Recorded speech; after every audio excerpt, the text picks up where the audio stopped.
I'm going to talk about a big topic. Did foreign aid work in Africa? So what was kind of the founding ideas of foreign aid that predicted that aid would have dramatic positive effects to achieve African economic development? The prevailing model at the beginning of foreign aid in the late 1950s and early 1960s, as African nations were becoming independent, was that countries were in a poverty trap because residents of African countries were too poor to afford to save enough, to create enough investment that would create economic growth that would outpace population growth to achieve positive per capita growth to exit the poverty trap, to exit poverty and achieve prosperity.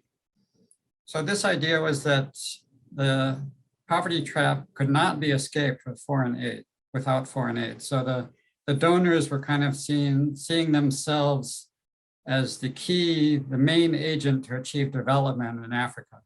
They had this idea of a big push, that a large increase in aid would supplement the inadequate domestic savings in each poor African country.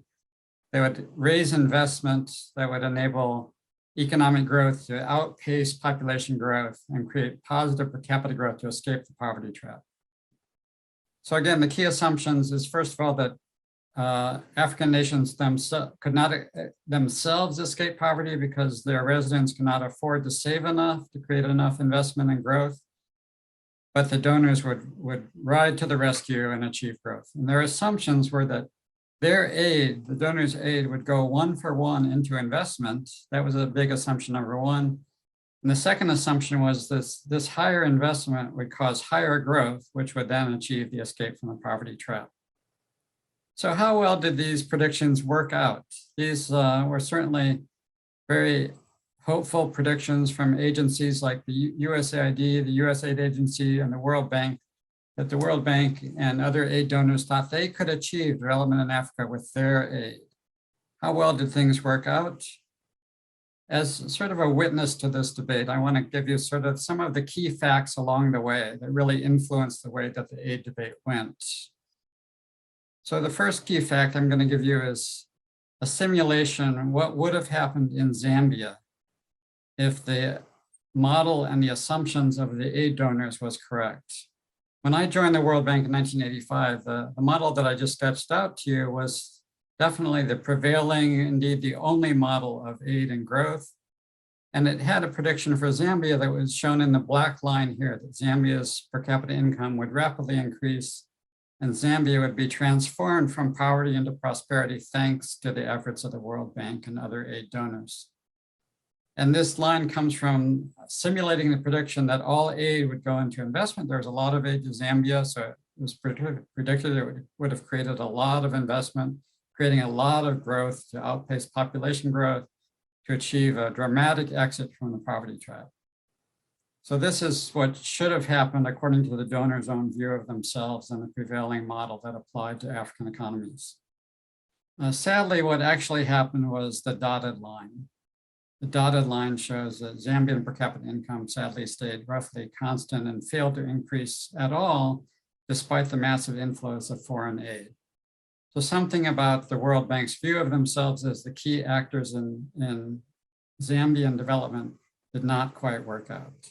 So what is it that went wrong with aid? So first of all, we could see that we could start to reevaluate whether the poverty trap was the right model.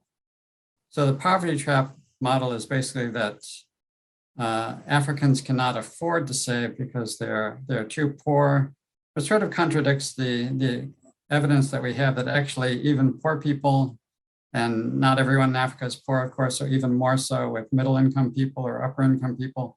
In fact, they do actually save when they get the opportunities to save. So that's sort of an overly pessimistic view of the residents of Africa, that they're not saving. Second, the question is not whether Africans can afford to save, whether residents of African countries really want to save, and that depends on the incentives to save and invest. If the incentives to save and invest are missing, then poor people will not want to save. And so even if you give aid, in this model, even if you give aid, the aid doesn't make any difference to investment because nobody wants to save anyway. So the inflow of aid goes into consumption or it disappears into corruption or the donors mismanage the money. So the aid flow in the incentives model does not matter and often goes into something else, not investment.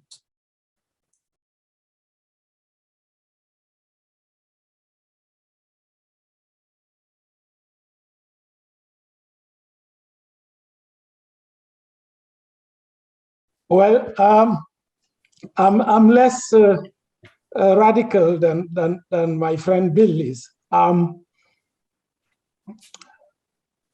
In general, I agree.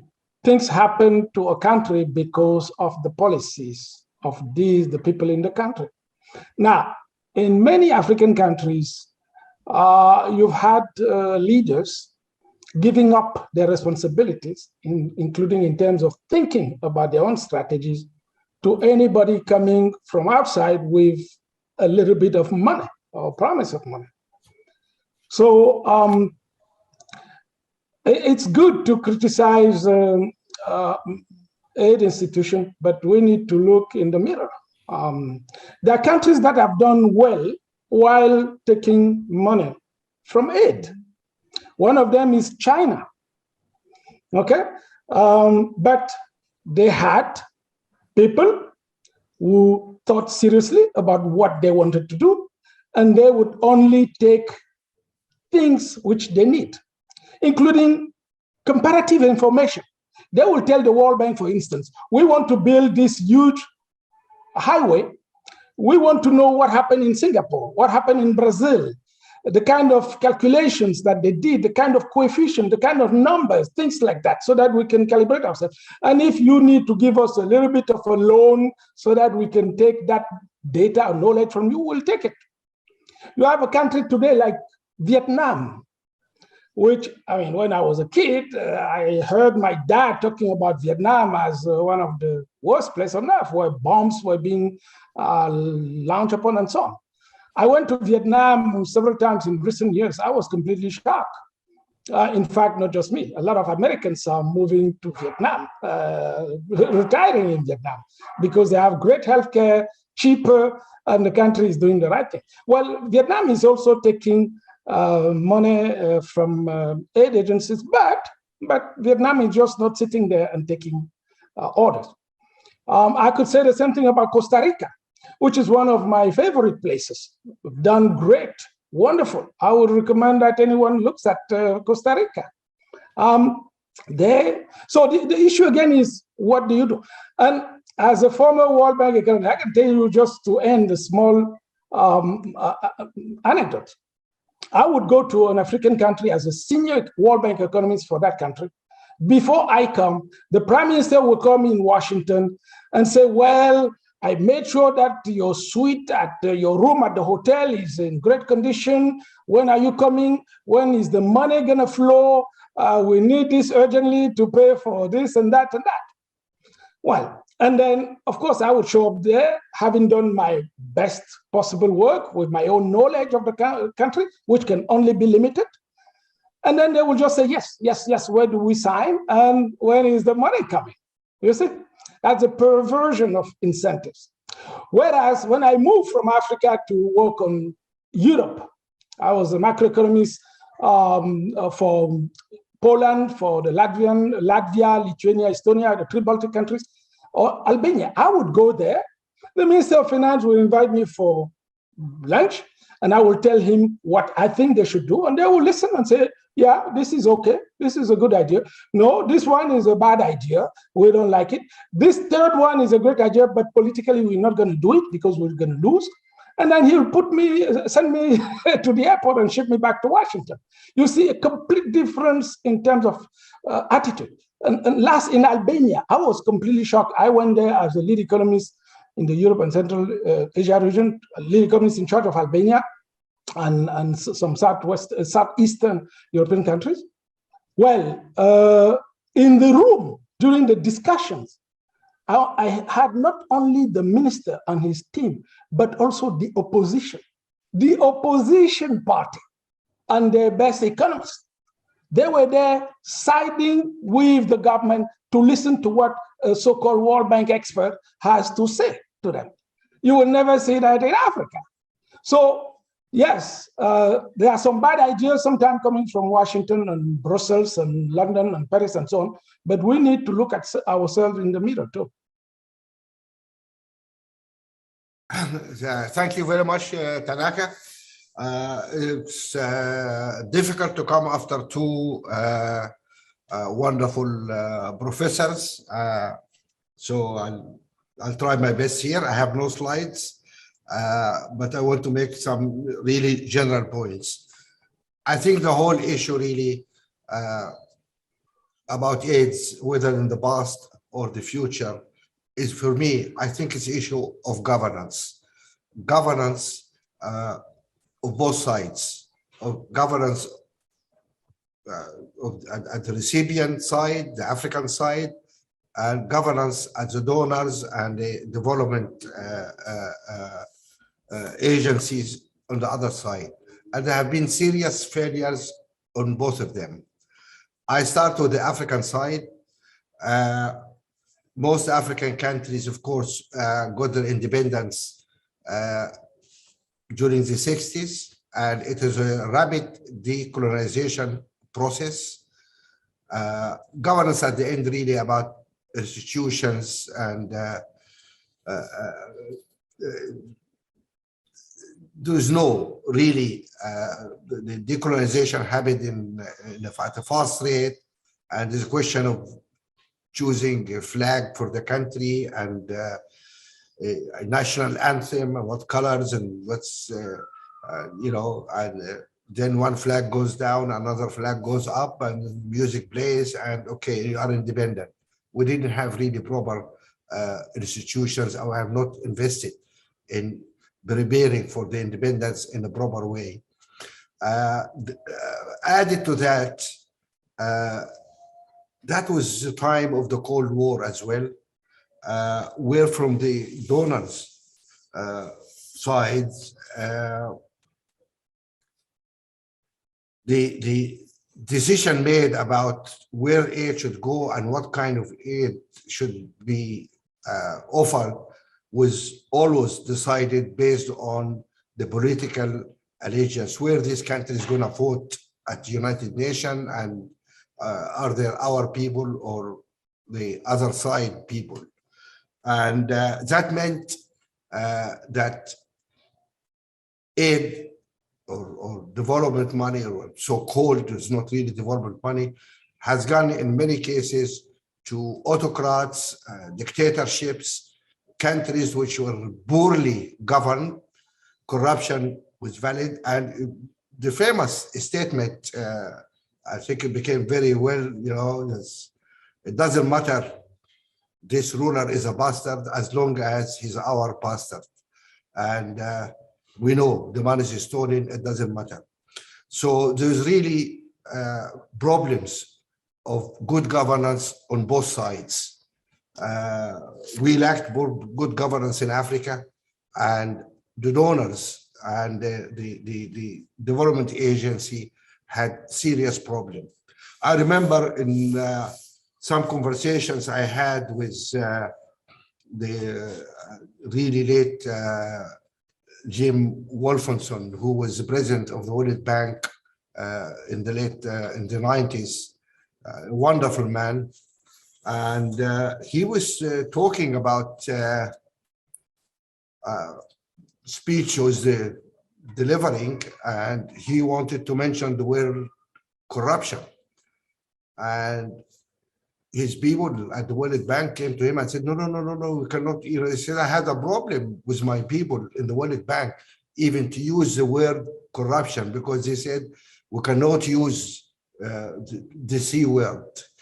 That gives you an idea about what is the mindset actually at that time on the side of institutions like the World Bank, etc. You don't mention corruption. Jim told me a famous story in one of his early visits to, I don't mention the country, but it was an African country which was deep trouble, going bankrupt. And who's going there to see what they can do about it. And the president invited him for dinner, and it's a white glove service and wonderful setting. And the president was boasting how he managed to poach this 3-star Michelin chef from a famous French restaurant to serve him. And he said, I'm sitting there, this country is bankrupt, and I'm coming here to see how can I help move those guys forward. And here, this guy sitting there in the castle boasting about his 3 Michelin star chef. That gives us idea about the toxic situation over there. And he says, at the same time, I'm not allowed to mention even the word C, the C word. I cannot talk about corruption. So we really had these problems on both sides. And I think the Cold War was something really terrible for Africa because it really wasted years really around this issue of governance. That was a big problem for us. And it's interesting to see that African countries started to improve their governance only after the Berlin Wall. Check the date, after 1989, when the Cold War ended, and we started to see some development because global situation has improved there.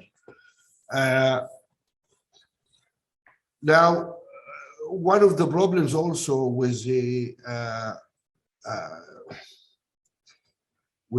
donors and the development agency.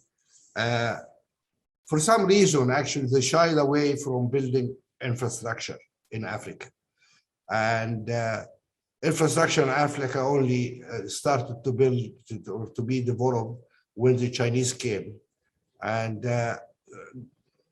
why, we don't understand, but that was a terrible mistake, I believe, because the infrastructure is really important. That is a development project.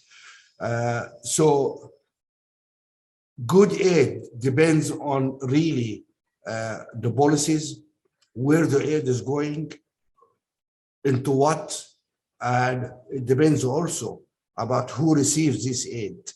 And governance on both sides is important. And unless that is there, the money is wasted. So I think this is one important point to mention there. Now, where are we now? And unfortunately, when you look at the development agency, so-called CDC, the changes the name now, FMO, IFC, etc., who see investment as a way for development, which is really important because, as mentioned before, investment is really important in creating wealth. Unfortunately, these development agencies think of themselves sometimes as a mini Goldman Sachs, and they really miss out what is their mission. So in selecting what project, what sort of money to put there, they try to look at more at the profit margin than at what kind of job creation, what long-term investment, where is it going. And I think the mindset also need to change here. People need to remember what's their mission. The mission is development. And that is really important. Of course, they should not invest in white elephants, as they call them, but they should give high marks in their investment committee to projects which creating jobs, which is very important for our young people and general development of the country. That is an issue really how to improve what those guys are doing. Where we go from here, future of aid. I think, as I said, aid is very important. If it's done properly with good governance, and if the recipients also shown us some good governance, then the money is not wasted. That is really important. I think really both aid and developmental assistance should be the focus in job creation in Africa. That is very important, job creation. We have a huge bulge of youth coming, a tsunami of young people, and it's a big problem. Unemployment among young people is huge, and we need really to focus on young people. Training is very important. When we talk about education, we need to talk about education for employment, not education, you know, yeah, Shakespeare is fine, Molière is fine, but we cannot just recite poetry and ask the Chinese to come and build the bridges and the airports or our roads. We need technical expertise. We need technical schools, like the German school, technical schools, which generate people who are able to fix tractors, to fix trains, to build our infrastructure. That is really important. So education really has to be great focus for us in that context. The important also to focus on outcomes, and measurement of outcomes is very important, and that cannot happen without data-driven policy. We have a problem. I mean, we in our foundation, we publish every year the index of African governance, which measure what is going on, and it's a big problem. It is very tough to do that because of lack of data. And how many statistical offices are functioning in Africa? Statistical offices are very important. Without statistics, how can we? You cannot drive a car without some instrument. You cannot fly a plane. We cannot do anything without some kind of measurement to tell you where you are, at what speed you're going. You need to turn right, to turn left. How can you run a country without a data? I recall a conversation I had with a certain minister of international development, and she just came back from Africa, and we had a meeting, and I was talking to her about the problem of data and statistical office. Say, you guys need to invest in this, which is not a huge investment. It is very important, and you will have to go and you build a clinic, which is nice, and then you take a picture outside the clinic. I understand you need the public relation kind of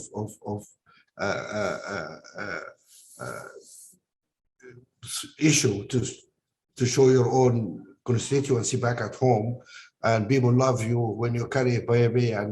But without data, you don't know where you're going to put your clinic, what kind of clinic, and to serve whom. That's important. And she laughed and said, you know what? Last thing I did before I left Kenya was to take a photograph carrying a baby outside a hospital, which we funded. She laughed. I mean, she understood what I'm saying. But unfortunately, when we do development, we need to know what exactly you are doing, and some of them can be boring. You cannot take a photograph outside a statistical office. It's just a cube, it's just a building, but it's much more valuable than just building a clinic, because that will help you build more clinics and more efficiently. So data is important, and we need to focus on that, and we need to always measure outcomes and decide what to do. Looking at the current situation and the future of aid, I am very concerned for a number of reasons, because we can see the political situation around us, geopolitics, etc., and the increased polarization that's taking effect now, and that threatening of a new type of Cold War. And again, we'll go back to the bad policies, supporting the bad guys because they vote for us in the UN. And I hope, I mean, that's a worry for me when we go here, the effect of what's going on. And one interesting thing, we're having a big discussion with our friends in Europe during the Africa-Europe Summit in February, because in Glasgow during the last COP meeting, unfortunately, a decision was made to stop foreign investment or foreign support for any gas projects, overseas gas projects, which meant no investment in Africa in gas. And we were arguing that we need gas as transition in Africa. And how could you stop that when you are half of African gas actually is going to Europe? And we have a lot of potential of gas, and Europe needs that. Fortunately now, you know, after the saga with Russia and the problem of gas in Europe, that people understand now that African gas can be really a great help, and people should really invest in gas. And that will be important not only for Africa, because I have 600 million people without electricity. How can you have a life? How you can have an economy without electricity? So we need to develop our gas. We need to get electricity to those 600 people, because how can you do development without power? That's really essential. We worry a little bit also about the food situation in Africa, given that we import a lot of wheat from Russia and Ukraine, and this is going to be a problem. We need to pay attention to our agricultural industry, and we need some focus in that area. And that's where also investment should go, to develop a better model for agriculture, not just a small holding, because it really doesn't work in the long term. Finally, I really want just to mention two, I mean, as mentioned before, the issue of illicit financial flows out of Africa, and I'll give you two numbers. The last number for the total amount of aid for all of Africa is $52 billion. Illicit financial flows out of Africa, there's no precise number. The United Nations quotes 89 billion a year, every year, 89 billion. Some research institutes in US quotes 107 billion.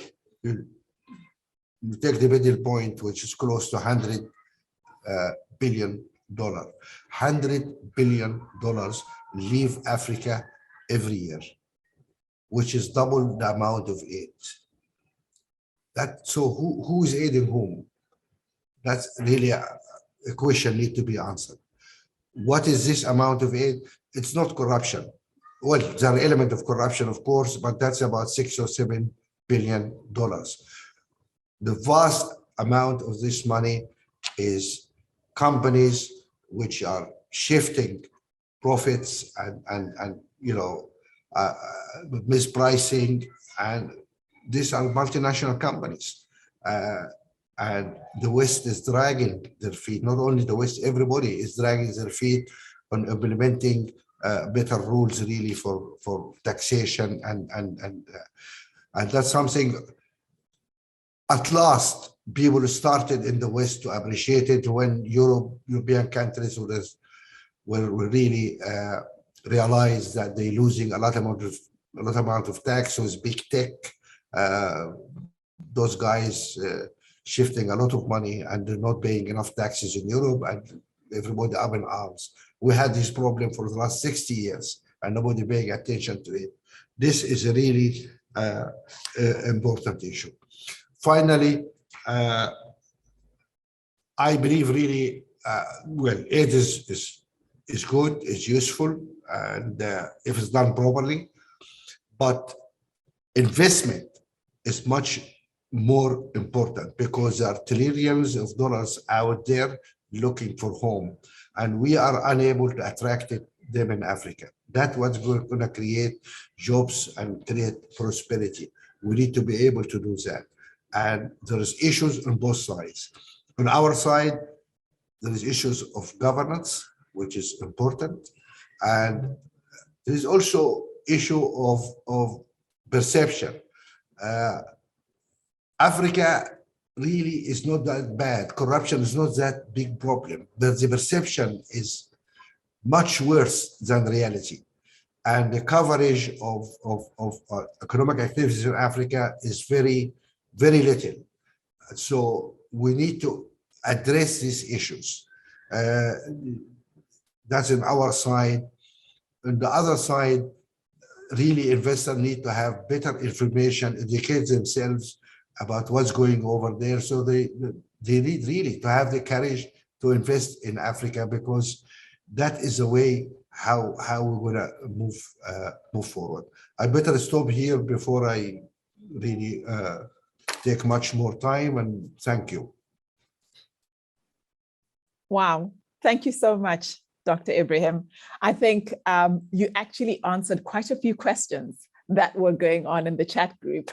So thank you for that. I think you summed it well. And it's especially when you put it as, it actually takes two to tango. It is both sides. It's not fair to just point at one. So the donors have their mindsets and how they look at framing what development means as a key thing that they must work on. But equally, ourselves as the recipients of aid need to also check ourselves, which is improving our capacity and capabilities, whether it's data or basic infrastructure or governance, right through to corruption, illicit trade flows, and how we do business with everyone.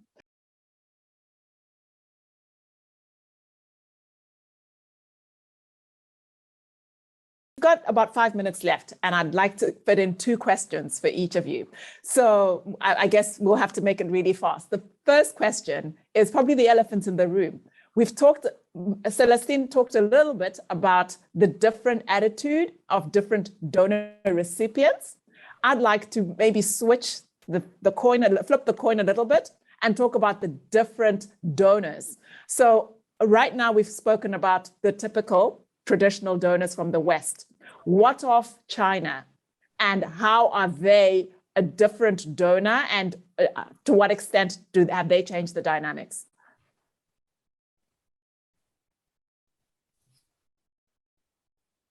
Who do you want to go first? Well, anyway, I'll just say something very quick, if you don't mind. Yes. It's wonderful that China got involved in Africa, because the more partners we have, of course, the better. What worries me is China sometimes starts, should start from where the West ended, not from where the West started. There's a total lack of transparency about their projects, about their contracts. We don't know what exactly is being done. There is a huge amount of corruption there, which is not really visible to us, because we don't see the basis of the number, and there's no transparency is what's been done. And I raised some issues with Chinese. Of course, you don't listen to civil society, unfortunately. You have this massive campaign against corruption in your own country. Why didn't you implement it also on your forest activities? I mean, that's also really important. But I give them at least, some thanks for getting involved in building infrastructure, because the only guys who went around to build the infrastructure in Africa. Sometimes the cost really is not realistic, is not really fantastic what has been done, but at least they did something where other people just stood back and said, no, we don't do that. We don't do infrastructure. Thank you, Dr. Ibrahim. Professor Isali, a quick one from you, and then Dr. Monga. Yeah, I'll just say one thing about the aid from China. I think I've heard some criticisms from American aid officials or aid watchers that they're concerned about China not showing respect for human rights and democracy in the recipient countries. And so I guess when I heard that criticism, I thought, and supposedly compared to Western aid's respect for human rights and democracy. And when I heard that criticism, I thought, what Western respect for human rights and democracy? Again, the big increases in aid in the new millennium were to the least democratic and the most oppressive countries, the most human rights violating countries that happen to be allies in the war on terror. So there's hardly any basis for criticizing China by comparison, for neglecting human rights and democracy by comparison. Dr. Monga. Well, thank you. Quickly on China. First, if you go to many African countries today, the only visible building, public building, conference, sports, whatever, something that may last a few decades, is probably something built by the Chinese. So we need to take that into account. Now, China was investing in Africa when China's GDP was lower than Africa's. In 1972-73, they built a huge railway in Tanzania and Zambia, the Tazara. You go back, you check GDP per capita in China in 72, when they were building that railway. And the Chinese will tell you, well, these people who criticize us have been around for 400, 500, 600 years. The first European showed up in Africa in the 15th century, explorers, as they call themselves. So what do they have to show after 600 years? I'm not here defending China. I agree with Dr. Mo Ibrahim. I have a problem with the lack of transparency in what China does. Sometimes they do good investment, like in Kenya. I would argue that the Nairobi-Mombasa railway is an important, perhaps even the most important investment must have been done in that country, but nobody knows how much it cost. It cost too much, maybe 2, 3, 4 times. Too much, yes. China didn't publish the numbers. We wanted the numbers to be published, but I agree that the highway has to be. So to end, China is no Mother Teresa, okay? We need to know that. And when we negotiate with China, we know what our interests are and we fight for our interests. China is no Mother Teresa. And the people elsewhere, who complain about Chinese investment in Africa, guess what? China invests even more in their own countries, in Italy, in the United Kingdom, in the US, even more. So how can Chinese investment be so great for the West and so bad for Bamako? Question. No, cool. Interesting. Gentlemen, we could go on for another hour or two. I would readily cancel my next arrangement to continue this conversation. Thank you so much. It's been very insightful. I take away 3 things. There's actually hope. So, Bill, I'm sorry, I don't agree with you. I think, yes, there is some linkage between donor aid and development. But yes, of course, it's got conditions. And I think the conditions, the second one really is around us being more specific about what we want and what works for Africa. And to do that, we need that third thing, which is the development orientation. We really need to be more developmentally focused and putting that first on the agenda.